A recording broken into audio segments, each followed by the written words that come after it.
आज हम बनाने वाले हैं मैंगो लस्सी, जिसके लिए हमने लिया है एक आम।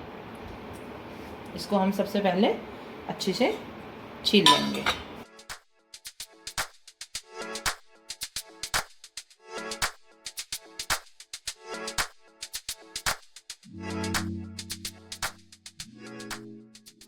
अब हम इसको अच्छे से कट कर लेंगे पूरा।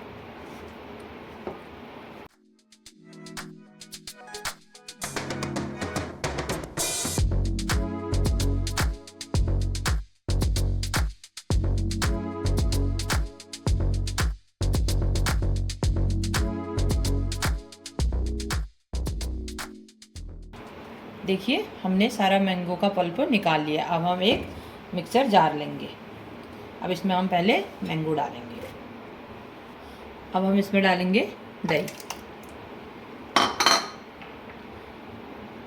चीनी और बर्फ। अब हम इसको अच्छे से ग्राइंड कर लेंगे। देखिए, हमारी लस्सी बनके रेडी है।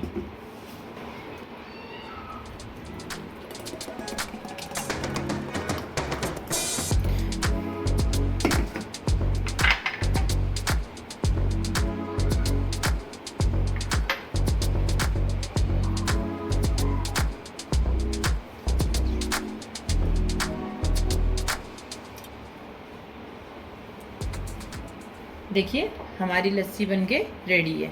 अगर आपको मेरी रेसिपी पसंद आए तो ज़रूर ट्राई करना और मेरे चैनल को लाइक, शेयर और सब्सक्राइब करना। Thank you.